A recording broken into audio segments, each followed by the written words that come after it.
ইসলামপুরের জেলা সংস্কৃতি মহোৎসব উত্তরবঙ্গ বিদ্যাভারতীর উদ্যোগে এবং ইসলামপুর সরস্বতী শিশু মন্দির ও বিদ্যা মন্দিরের সহযোগিতায় উত্তর দিনাজপুর জেলার 21টি বিদ্যালয়কে নিয়ে জেলা সংস্কৃতি মহোৎসবের আয়োজন করা হয়। অনুষ্ঠানে উপস্থিত ছিলেন পশ্চিমবঙ্গ সরকারের শিক্ষা প্রতিমন্ত্রী তথা রায়গঞ্জ বিধানসভা কেন্দ্রের বিধায়ক কৌশিক চৌধুরী, ইসলামপুর সরস্বতী শিশু মন্দির ও বিদ্যা মন্দিরের প্রধান শিক্ষক ক্ষুদিরাম রায় সহ অন্যান্য বিশিষ্ট অতিথিরা। বিদ্যালয় স্তর থেকে ছাত্রছাত্রীদের সাংস্কৃতিক প্রতিভার বিকাশ ঘটানোর লক্ষ্যে এই প্রতিযোগিতার আয়োজন করা হয়েছে বলে জানান বিদ্যালয়ের প্রধান শিক্ষক। মহোৎসবে জেলার বিভিন্ন বিদ্যালয়ের ছাত্রছাত্রীরা উৎসাহের সঙ্গে বিভিন্ন সাংস্কৃতিক প্রতিযোগিতায় অংশগ্রহণ করেন।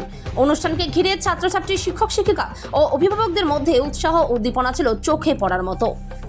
Bureau report, big news Bangla. আজকে শিক্ষামন্ত্রী হিসাবে সরস্বতী শিশু মন্দির এবং বিদ্যা মন্দিরের উত্তর দিনাজপুর জেলা মহামহোৎসবে আপনি সামিল হয়েছেন। বাংলা তথা ভারতবর্ষের সংস্কৃতি কতটা বিপন্ন এবং কতটা তাৎপর্যপূর্ণ আজকে এই ধরনের সংস্কৃতির প্রতি আপনাদেরকে আহ্বান করতে হচ্ছে মানুষকে, কি বলবেন? বাংলার সংস্কৃতি তো বিপন্ন হয়েছিল গত 15 বছর এবং তার আগেও। তো মানুষ বুঝেছিল যে বিপন্নতাটা ঠিক কোন জায়গায় এবং কি করলে এই বিপন্ন বাংলাকে বাঁচানো যাবে। মানুষ সেটা করেছেন এবং মানুষ বাংলার সংস্কৃতি, বাংলার শিল্প, বাংলার ঐতিহ্য, বাংলার শিক্ষা, বাংলার নারী সুরক্ষা, এই সব দিক বিবেচনা করে বাংলায় নতুন সরকার এনেছেন এবং নতুন সূর্যোদয় হয়েছে। বললাম, একসময় বলা হতো what India Bengal things today, India will think tomorrow. শিল্প আসছে রাজ্যে, শিল্প বান্ধব সরকার তৈরি হয়েছে আপনাদের। উত্তরবঙ্গ এখনো শিল্পের জন্য অবহেলিত। আপনি উত্তর বাংলার মাটির মানুষ, এখানকার ভূমিপুত্র, কি বলবেন? উত্তরবঙ্গের শিল্প তো নিশ্চয়ই আসবে। আর আপনি যেটা বললেন, আমাদের দল এবং আমাদের সরকার, সেটা দিল্লি হোক আর গুজরাট হোক আর বাংলা হোক, আমরা সবসময় শিল্পবান্ধব একটা সংস্কৃতি তৈরি করার চেষ্টা করি। বাংলায় যাতে শিল্প আসে, প্রচুর কথাবার্তা হচ্ছে। আমাদের শিল্প নীতিও খুব তাড়াতাড়ি তৈরি হয়ে যাবে। আশা করি দুর্গাপুজোর আগে আমাদের বাংলার শিল্পনীতিও তৈরি হয়ে যাবে, যার উপরে ভিত্তি করে শিল্প আসবে পশ্চিমবঙ্গে। তো উত্তরবঙ্গ বঞ্চিত হবে না, উত্তরবঙ্গে শিল্প আসছে।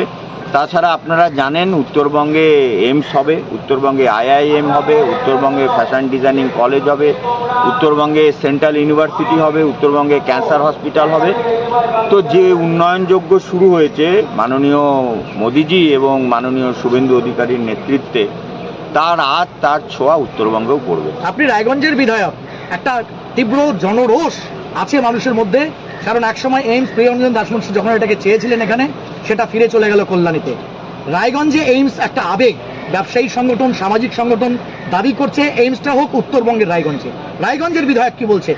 রায়গঞ্জে বিধায়ক হিসেবে সব বিধায়ক যেমন নিজের এলাকায় এইমস চান, নিজের এলাকায় উন্নয়ন চান, নিজের এলাকাকে প্রায়োরিটি দেন, এটা সবাই করবেন। সেই জন্য এইমসের দাবি গোটা উত্তরবঙ্গের সব বিধায়ক এমপিরাই করছেন। কিন্তু মনে রাখতে হবে যে 2008 সালে এইমস এখানে স্যাংশন হয়ে গেছিল। তো তার জন্য মানুষের আবেগ, মানুষের ভালোবাসা, এগুলো এর সাথে জড়িয়ে আছে। তার সাথে জড়িয়ে আছে প্রয়োজনীয়তা। গোটা উত্তরবঙ্গের এই বিরাট অংশ, উত্তর দিনাজপুর, দক্ষিণ দিনাজপুর, মালদা, এখানে হেলথ ফেসিলিটির অবস্থা এতটা খারাপ, এতটা অবহেলিত। তার সাথে সাথে যুক্ত হচ্ছে মুর্শিদাবাদের উপরের দিকের কিছু অংশ এবং বিহার, ঝাড়খণ্ড আছে, বিহারের বিরাট অংশ আছে। এই বিপুল জনগোষ্ঠী, আমরা হিসেব করেছি এখানে এইমস হলে প্রায় 2.25 কোটি মানুষের সহযোগিতা হবে। সেই জন্য এইমসের জন্য আমরা চেষ্টা করছি। সমস্ত ব্যবসায়ী, স্কুল, শিক্ষক, যে কোনো প্রফেশনে আছে, তারা সকলে মিলে চেষ্টা করছি। আমরাও খুব আন্তরিকতার সাথে চেষ্টা করছি এখানে এইমস করার জন্য। কি হচ্ছে মোটামুটি এবং কারা এসে এবং কি বিষয় যদি একটু বলেন? কর্মসূচি রয়েছে আপনাদের জাতীয় জেলা মহামহোৎসব? আমাদের বিদ্যাভারতী উত্তরবঙ্গের উত্তর দিনাজপুর জেলার 21টা বিদ্যালয়ের আর জেলা সংস্কৃতি মহোৎসব, এটা প্রতি বছরই হয়। বিদ্যালয় স্তরে এরকম একটা প্রতিযোগিতা হওয়ার পরে যারা চ্যাম্পিয়ন হয়েছে, প্রথম হয়েছে, তারা এই জেলায় এসছে। এখানে চ্যাম্পিয়ন হলে আর প্রান্তের 21-22 তারিখে ধূপগুড়িতে আছে, আর সেখানে চ্যাম্পিয়ন হলে ক্ষেত্রে যাবে, ক্ষেত্রে চ্যাম্পিয়ন হলে আর অল ইন্ডিয়া লেভেলে, এরকম স্টেপ বাই স্টেপ। আর এরকম যারা প্রথম হয় তাদের এই প্রতিযোগিতাটা হয়। আজকে উদ্বোধন কে করলেন? উদ্বোধন আমাদের কৌশিকদা, মাননীয় বিদ্যালয় শিক্ষা মন্ত্রী এসেছিলেন, ওনার হাত ধরে। আরও এখানকার আমাদের বিশিষ্ট সঙ্গীত শিল্পী সুমা সাহাপাল, উনিও ছিলেন, সবার হাত ধরে। আর মূলত কি কি বিষয়ে প্রতিযোগিতা হচ্ছে? এখানে 4টা আর ভাগে প্রতিযোগিতাটা আছে। প্রথম তো আর কথা কথন, গল্প বলা, এটা একটা প্রতিযোগিতা আছে। দ্বিতীয় হচ্ছে প্রশ্ন মঞ্চ, কুইজ কুইজ প্রতিযোগিতা আছে, আর তৃতীয় হচ্ছে মূর্তিকলা। আর ছোট ছোট ভাই বোনেরা বিভিন্ন আর আকৃতির মূর্তি বিষয় দিয়ে দেওয়া হয়েছে, ওই বিষয়ের উপরে আর মূর্তি তৈরি করবে ওরা। একটা সময় দিয়ে দেওয়া হয়েছে, ওই সময়ের মধ্যে মূর্তি তৈরি করতে হবে। আর একটা আছে আচার্যদেরও একটা প্রতিযোগিতা আছে, আচার্য পত্র বাচন। এরকম 4 রকমের প্রতিযোগিতা মূলত হয়, 3 ভাগে 3টা গ্রুপ, শিশু বিভাগ, বালক বিভাগ, কিশোর বিভাগ।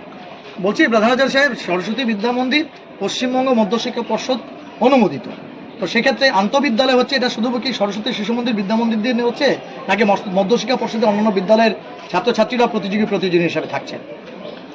এখানে আমি বললামই যে আমাদের উত্তর দিনাজপুর জেলার 21টা বিদ্যালয় চলছে, 21টা বিদ্যালয়েরই আর ভাই বোনরা যারা বিদ্যালয় স্তরে প্রথম স্থান অধিকার করেছে তারা এখানে এসছে। এখানে প্রথম হলে তারা স্টেট লেভেলে আর অংশগ্রহণ করবে।